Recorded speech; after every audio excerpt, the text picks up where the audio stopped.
Les amis, bonjour, on se retrouve aujourd'hui pour une nouvelle vidéo et une nouvelle série sur YouTube. Ça va être les tier list des joueurs lors de cette saison 2024-2025. Bien évidemment, on va commencer par la tier list du Barça que j'ai créée. Je vous la mettrai en description si vous voulez la faire, n'hésitez pas à la faire et donc m'envoyer vos avis à vous.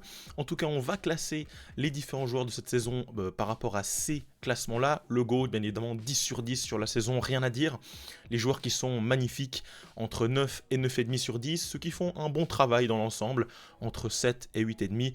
Et voilà, là on va rentrer dans les élèves un peu plus douteux, bien mais peut mieux faire, entre 5 et 6,5, je suis déçu, entre 3 et 4,5, au secours, là vraiment c'est très très compliqué, il faut mettre un terme à ce cours, entre donc 0 et 2,5, et puis on va quand même mettre une case pour les joueurs qui ont pas ou peu joué. Ça serait, je trouve, compliqué de les noter. Juste avant que cette vidéo commence, les gars, n'hésitez pas, bien sûr, à liker, à vous abonner, à commenter, à partager, voilà, donner de la force et du soutien à cette vidéo. Bon, bah, je crois qu'on peut être parti et on va commencer avec Marc Bernal. Bon, Marc Bernal, il a fait un très très bon début de saison. J'étais vraiment très très bonne surprise. Pré-saison, début de saison. Malheureusement, il va se blesser lors du match face au Rayo à l'extérieur, donc je vais quand même le comptabiliser dans peu pas joué. Il a peu joué, voilà, il a quand même joué, son temps de jeu est bon, mais malheureusement, sur la durée de la saison, c'est trop peu pour le juger. Andreas Christensen, juste ensuite, bon, pareil, il a été inexistant cette saison. Encore pire que Bernal, lui, il a absolument pas joué, il vient, il rechute, il se reblesse, il rechute. On va pas rentrer dans les détails. Ter Stegen maintenant. Bon, Ter Stegen, c'est une situation qui est quand même un peu différente. Il a quand même joué, bah, on va dire quoi, 1-2 mois. Il s'est blessé gravement face à Villarreal. Il avait fait cette bourde face à l'AS Monaco en premier match de Ligue des Champions. Je pourrais le mettre dans pas peu joué, mais je vais quand même le mettre dans je suis déçu. Je suis déçu, il est pas rassurant sur son début de saison. Chesney arrive et sur sa ligne tout de suite dans des matchs importants de Ligue des Champions à Benfica, il tient la baraque, il fait clean sheet. Franchement, Ter Stegen, je suis déçu continuellement depuis de nombreuses années. Je souhaite un renouvellement. J'entends même parler sur Twitter qu'il pourrait revenir pour la finale de LDC. Mec, non, on a trouvé Chesney. Toi, tu vas gentiment retourner sur le banc et ça va être très bien. En parlant de gardien, Iñaki Peña. Bon, Iñaki Peña qui a fait un bel intérim. Je pensais, et même j'étais plutôt partant pour qu'il continue sur sa lancée. Malheureusement, c'est vrai qu'en fin d'année 2024, il fait quand même de nombreuses erreurs. Hein. Ça coïncide un peu avec le moins bien du Barça. Mais bon, après, c'est quand même un gardien remplaçant. Et je trouve qu'on a quand même fait nos plus beaux résultats avec lui, face au Bayern, face au Real, etc. Donc je vais le mettre dans bien.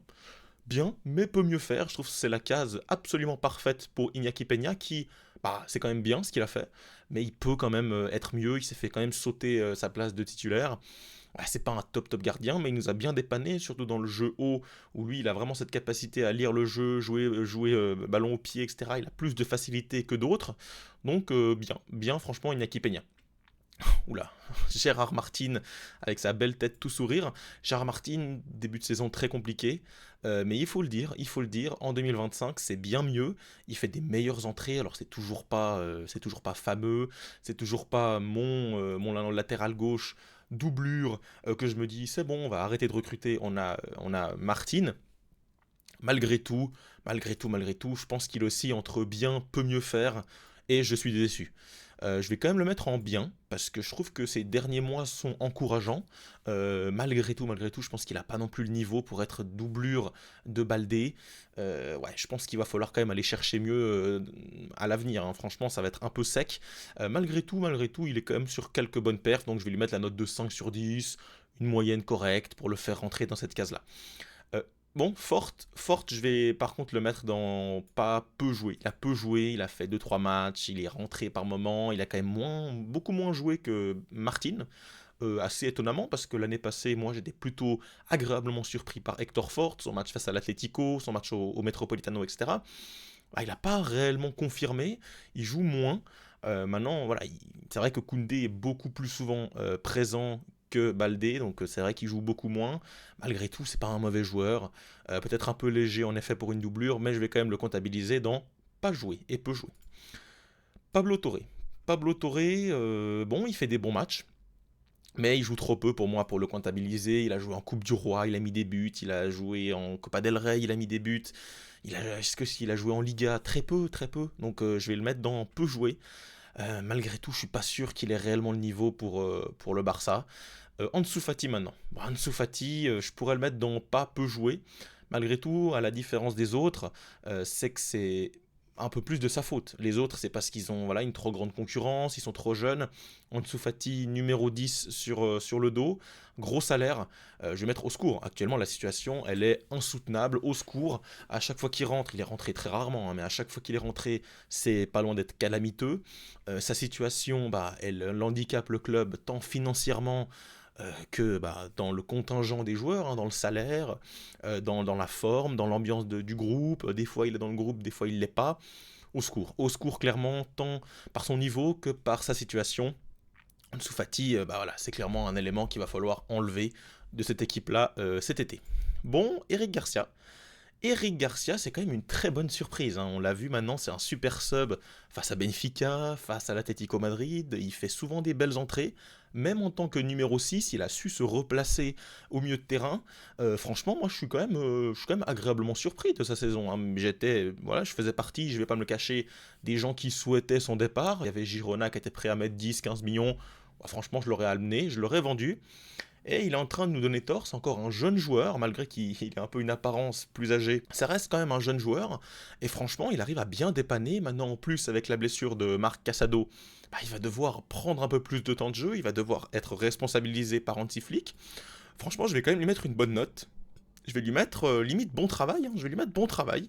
Eric Garcia, il fait un bon travail, il dépanne, il n'a pas fait d'erreur flagrante, il sait réellement se mettre dans le moule Hansi Flick. Bon travail pour Eric Garcia, franchement c'est un élément qui est fiable, c'est un élément qui fait du bien au groupe, il parle espagnol, franchement moi je suis content du rendement d'Eric Garcia cette saison. Bon, là ça va être plus compliqué, Ronald Araujo, vous savez que moi, Ronald Araujo, je ne vais pas vous mentir, hein, depuis ce match face au PSG et ce carton rouge, il y a une sorte de cassure. Ces défauts me viennent au visage beaucoup plus facilement. Balle au pied, sans ballon, dans cette lecture du hors-jeu. C'est pas sa saison. Je sais même pas si c'est son entraîneur Hansi Flick. Je sais pas s'il va réussir à s'imposer. Il a quand même signé un nouveau contrat. Je sais pas ce qui va se passer. Il a une clause, il a pas une clause. Malgré tout, je suis pas convaincu. Je suis pas convaincu. Moi, je m'attendais à ce qu'il s'impose en tant que titulaire. Donc, ouais, je vois pas ce que je peux mettre d'autre que je suis déçu.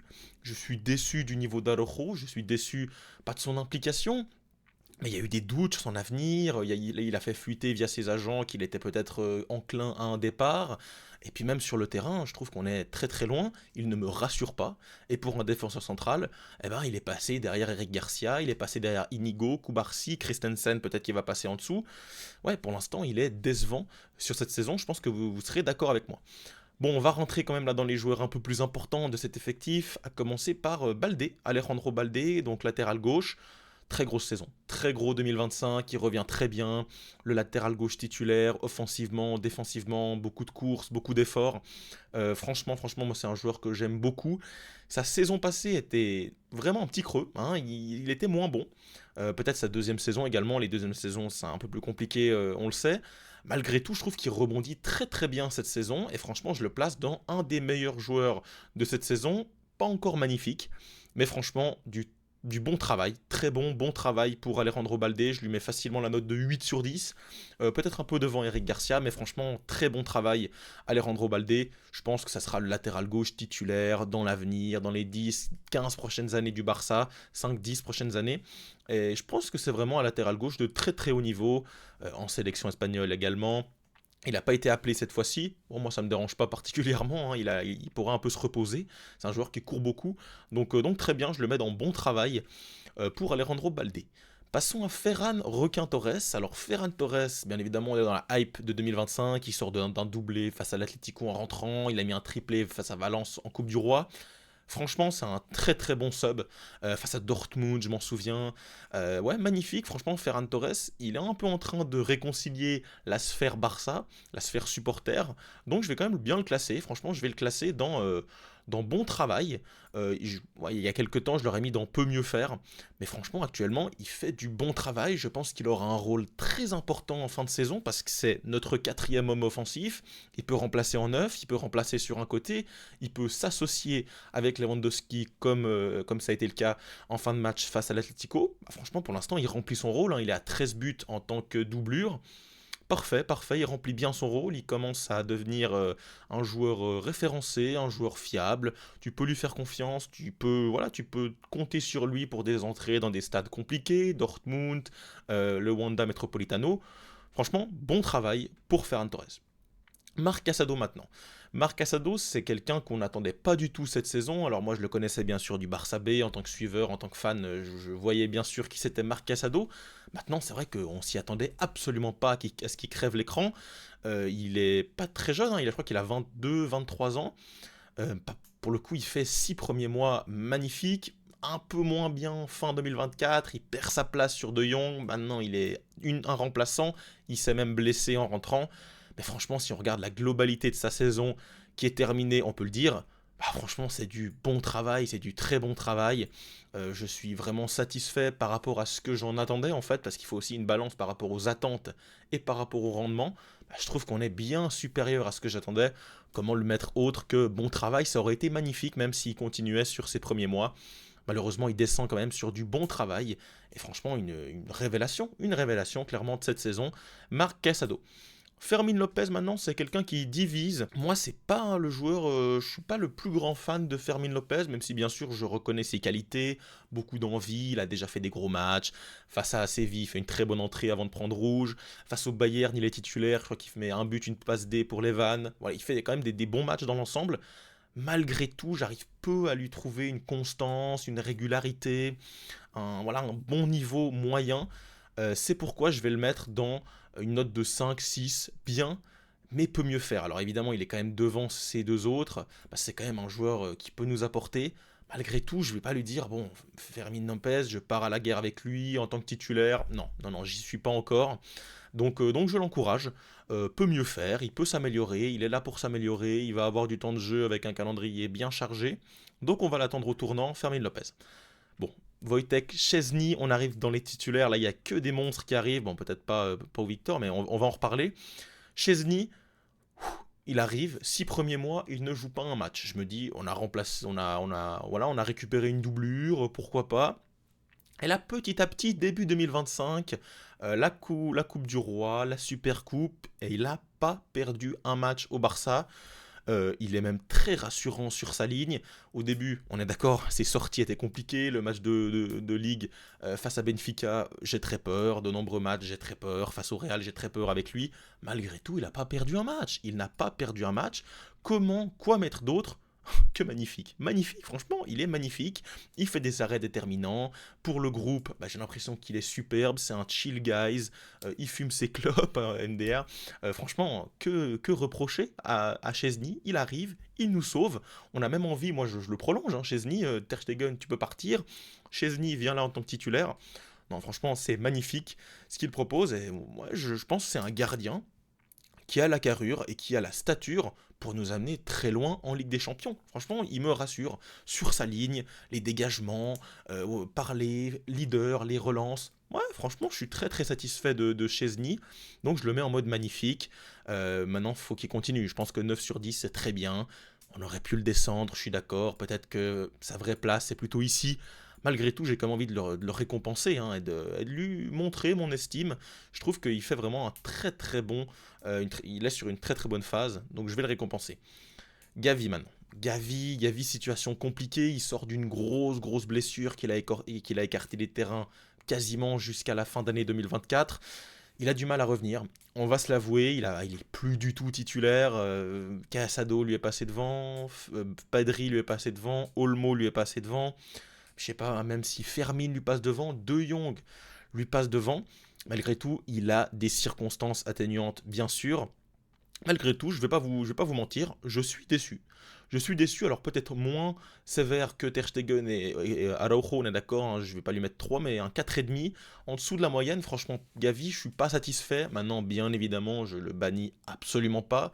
C'est un joueur qui va être très très important pour le Barça dans les prochaines années. C'est un joueur que j'aime beaucoup, qui a beaucoup de hargne, qui a vraiment des choses à nous apporter dans notre collectif. Ouais, franchement, Gavi, joueur très important, il est bien évidemment en retour de blessure, c'est pour ça que c'est très compliqué de le noter. Malgré tout, si on doit juger à l'heure actuelle son rendement, je suis déçu, mais ça peut se comprendre. De Jong. De Jong qui était bien évidemment blessé début de saison, Casado, Bernal ont dû pallier son absence. Maintenant en 2025, il revient à un très bon niveau et il s'impose avec Pedri comme la doublette titulaire au milieu de terrain bas. J'ai envie de dire c'est du bon travail. C'est du bon travail de Frenkie de Jong, rien d'exceptionnel non plus. On n'est pas non plus sur un joueur qui est flamboyant. Ça peut l'être, mais pour l'instant pas. Donc franchement, bon travail. C'est ce qu'on attend de Frenkie de Jong au salaire qu'il est payé, un des plus gros salaires du club. Il a quand même un statut, il est là depuis un certain temps. Voilà, je suis pas choqué non plus que de Jong arrive à s'imposer dans ce Barça-là. C'est du bon travail, c'est un 7,5. Maintenant, pour passer sur du 8, 9, il va quand même me falloir un peu plus. Il va falloir me falloir plus de gros matchs. T'as des gros matchs qui vont arriver de Young en LDC, donc je vais t'attendre de pied ferme là-dessus. On enchaîne, Inigo Martinez. Bon, bah là, je pense qu'on est, on est plutôt d'accord là-dessus. On est sur une saison magnifique. Magnifique, devant Chesney pour moi, le réel patron. Il a su s'imposer, il a sa lecture de jeu, son vice, ses relances, même sa capacité à marquer sur coup de pied arrêté, à être un leader, à accompagner Koubarsi. Franchement, il fait tout ce que Araujo ne fait pas. Il est parfait dans ce système du Barça. Un de mes joueurs révélation, clairement, c'est un des joueurs qu'on attendait le moins. Beaucoup de gens voulaient le voir peut-être partir. Hein. C'était un joueur neutre, sans plus. Il était remplaçant. Waouh, la dimension qu'il a pris, il est appelé par la sélection espagnole, là, il est blessé, il n'y est pas, mais il va être appelé, c'est un joueur très très important, un des meilleurs défenseurs au monde sur cette saison. Franchement, je pense qu'on est tous d'accord là-dessus, il est énorme. Olmo. Olmo, saison compliquée, les inscriptions à chaque mercato, c'est compliqué, un peu de blessures également, parsemé de quelques blessures, il a peu enchaîné, c'est clair. Maintenant, il a quand même fait des belles choses, mais je vais lui dire que pour l'instant, j'attends encore plus de lui. Je vais lui mettre une note de 6 sur 10. Donc, bien, c'est bien. Ce que fait Dani Olmo, c'est bien. Maintenant, ça peut mieux faire. Ça peut mieux faire dans les matchs importants. Bah, j'attends encore Dani Olmo, un gros match, un match référence où il met un but doublé en demi-finale de LDC. Je vais attendre ça. Il va avoir l'occasion de le faire. Ça va être le numéro 10 titulaire. Donc maintenant, Dani Olmo, il va falloir prendre les choses en main. Il va falloir enchaîner les matchs, il va falloir ne pas se blesser. Et bien évidemment, on sera tous derrière toi. Moi, c'est quelqu'un que, voilà, je crois en Daniel Olmo, il a ce brin technique, on le voit, hein, c'est un très très beau joueur. Maintenant, j'attends plus de lui, notamment à la finition, à la régularité, voilà, à enchaîner les matchs. Je vais attendre. Bon, pour Victor, on va vite enchaîner. Hein. Je vais le mettre dans peu joué. Il a peu joué, mais ouais, c'est pas moche ce qu'il fait. Malgré tout, il a pas sa place dans le 11 et même sur le banc, ouais, il a très peu rentré. Robert Lewandowski, on arrive vers les Avengers. Robert Lewandowski, c'est mitigé. C'est mitigé, on sort d'un très beau week-end face à l'Atlético, il met un but très très important, peut-être le but du titre. On verra a posteriori comment est-ce qu'on va juger ce but-là. Il fait quand même une belle saison. Il est Pichichi de Liga à l'heure où on parle avec 2 buts d'avance sur Mbappé. Un des meilleurs buteurs de la Ligue des Champions, le second derrière Rafinha. Lewandowski, on peut pas dire que c'est une mauvaise saison. Alors oui, dans le jeu, on a des choses à lui reprocher. Moi le premier, sur cette chaîne, je lui reproche beaucoup de choses. Malgré tout, je sais reconnaître sa valeur en point d'appui, en transition, à la finition, même si je suis d'accord, hein, c'est pas tout le temps ça. Malgré tout, il faut quand même lui mettre du respect. Et moi, je vais dire que c'est du bon travail. C'est du bon travail. Il fait franchement une belle saison. Sa saison, elle n'est pas magnifique, hein, elle n'est pas grandiose, sa saison. Mais il fait du bon travail. Il est là, il met ses buts. C'est sa meilleure saison statistique au Barça. Les 2 dernières, ils étaient en dessous. Et là, on n'est que en mars. Donc, il peut encore améliorer ça. Et il a quand même en ligne de mire les 3 compétitions. Et je pense qu'il va être très important. Il va quand même, un moment ou un autre, prendre les choses sur ses épaules, comme il l'a fait face à l'Atlético. Moi, franchement, c'est un joueur que j'enterre pas pour cette fin de saison. J'attends de voir. Pour l'instant, ouais, je lui mets la note de 7, 7,5. Voilà, classique. Koundé. Jules Koundé maintenant. Jules Koundé, quelle explosion depuis un an, depuis un peu plus d'un an à ce poste de latéral droit. On se souvient, je me souviens encore de la période où on mettait Koundé au centre, Araujo à droite pour gérer Vinicius, notamment dans les classicos. Ouais, cette époque, elle est révolue.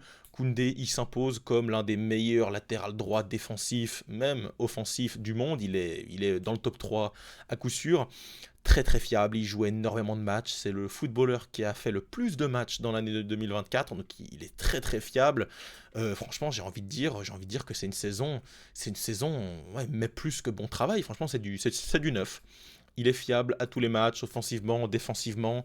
Il est présent à tous les rendez-vous. Il est là, il enchaîne en Coupe du Roi, avec l'équipe de France, en Nation League. il est partout et il a un très bon rendement, une très bonne alchimie qui s'est créée avec Lamine Yamal. Il peut déborder, il peut rentrer à l'intérieur, il peut l'épauler. Il arrive même à centrer, il arrive même à être décisif. Donc que demander de plus à Jules Koundé? Pour moi, c'est une saison magnifique, 9 sur 10, ce qui fait rentrer dans cette catégorie-là. On enchaîne avec Pau Cubarsí. Bon, Pau Cubarsí, mon chouchou, peut-être un de mes joueurs préférés en défense sans aucun doute. Quelle révélation, hein. Il a que 18 ans, il a passé ses 18 ans bientôt. Quoi d'autre que magnifique, même peut-être devant Martinez, hein, parce que franchement, c'est ce joueur-là qui nous manque quand il n'est pas là. Je me souviens qu'il n'était pas là pendant quelques matchs, et à la relance, on avait beaucoup de difficultés, notamment à trouver Lamine Yamal. Il y a vraiment un chemin préférentiel, lui, Rafinha, Cubarsí, Lamine Yamal, Cubarsí, Pedri, Cubarsí, Lewandowski. C'est un des relanceurs les plus exceptionnels au monde, et il est déjà indispensable dans cette équipe, c'est la réalité. Il fait partie des 3-4 meilleurs joueurs de cet effectif.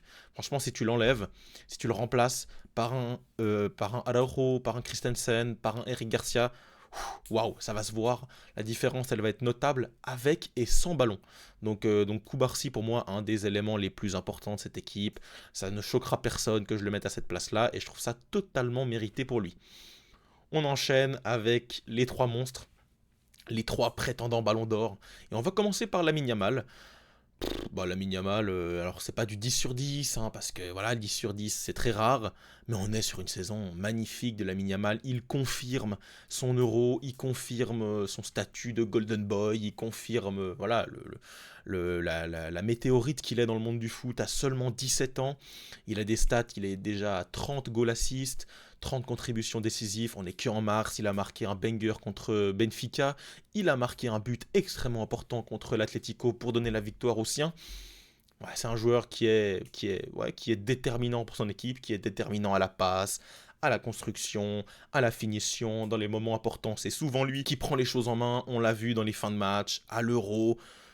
Que dire, franchement, on n'a pas besoin d'en parler pendant une année. Lamine Yamal, pour moi, c'est magnifique. C'est magnifique, Lamine Yamal, c'est grandiose, c'est 9,5 sur 10, c'est 9 sur 10. Ouais, franchement, il n'y a pas grand-chose à dire. Pedri et Rafinha. Alors, Pedri et Rafinha, il y a quand même quelque chose à débattre, hein, parce que pour moi, les deux peuvent être éligibles au GOAT. Ça peut être le débat de cette vidéo. Qui mettez-vous GOAT? N'hésitez pas à me dire dans les commentaires si c'est Rafinha ou si c'est plutôt Pedri. Moi, je vais quand même mettre Rafinha cette saison. C'est quand même l'élément qui va nous faire marquer des buts. C'est l'élément clutch. C'est l'élément qui répond présent par la stat. Ah, c'est peut-être un peu cruel pour Pedri, mais c'est quand même le plus important de stater, de mettre des buts, de confirmer, de prendre la place de Lewandowski, de mener son équipe par le leadership dans des situations compliquées, sous la pluie à Benfica à de nombreuses reprises, lors des classicos, lors des matchs face au Bayern, il met triplé, lors des matchs face à Dortmund, il met son but. Il est partout, partout, partout, partout. Je l'ai vu au stade, c'est quelque chose d'assez exceptionnel. Il court dans tous les sens, il fait des appels à vide, il fait des appels qui ne sont pas servis, il fait des appels très importants, toujours pour le collectif. Il fait la passe quand il faut passer, il marque quand il faut marquer. Encore face à Benfica, il met un doublé très important. Le but, il est pas simple, il arrive à tuer. Rafinha, on va bien sûr en reparler sur cette chaîne parce que c'est une des comètes de ce monde du foot, le favori pour moi à l'heure actuelle au Ballon d'Or. Alors que franchement, on s'y attendait absolument pas. Fin de saison passée, moi je voulais presque son départ en Arabie Saoudite, récupérer du cash, etc. Donc Rafinha, énorme surprise. Et pour moi, c'est le GOAT de cette équipe. C'est le GOAT. Peut-être pas dans le jeu, peut-être pas dans la construction, parce que Pedri, c'est un joueur exceptionnel. Je le mets bien évidemment en deuxième position. Mon joueur préféré, allez, à l'heure actuelle, je vais mouiller. Un joueur plus, un joueur qui me fait allumer ma télé, un joueur qui me fait aller au stade, un joueur qui me fait me déplacer. J'ai vu plusieurs matchs de Pedri au stade. C'est phénoménal, c'est phénoménal. À l'Euro, je l'ai vu, en Liga cette saison, en Champions League face à l'Atalanta. C'est le métronome qui pense être, c'est lui qui calme l'équipe, c'est lui qui joue tout le temps, c'est un marathonien avec son ballon. Défensivement, il s'est beaucoup amélioré, il fait des retours défensifs, il aide défensivement et offensivement. Waouh, quelle créativité exemplaire, des passes pour Lamine Yamal, des piqués pour le Robert qui gâche beaucoup d'occasions. Pedri, c'est le meilleur milieu du monde, et pourquoi pas le meilleur joueur au monde, ça ne me choque absolument pas. Bon, je crois qu'on a fait le tour de cette playlist, les amis, une vidéo un peu plus longue que d'habitude, hein, 20-25 minutes. Mais bon, j'ai pris le temps pour cette équipe du Barça, il y avait quand même des choses à dire, et je pense qu'on fera, si ce concept tier list vous plaît, pour plusieurs autres clubs, pourquoi pas le PSG, pourquoi pas le Real Madrid, des clubs anglais. On peut un peu faire ça à toutes les sauces, hein. C'est moi qui ai créé cette tier list, je vous la mets bien sûr dans les commentaires, vous pourrez aller checker. Et moi, bah voilà, je vous quitte ici. N'hésitez pas à vous abonner, c'est très important pour me donner du soutien. Liker, commenter. Dans cette période de trêve internationale qui, moi, ne me passionne absolument pas. Je m'intéresse peu aux nations, pour cette Nation League, pour voilà, ces rendez-vous amicaux, etc. On va pas en parler, on va pas les débriefer. Mais ça nous permet de faire un petit point sur les joueurs du Barça et ça me ravit. J'espère que ça vous ravira également. On se retrouve très vite pour de nouvelles vidéos. C'était Esteban. Ciao.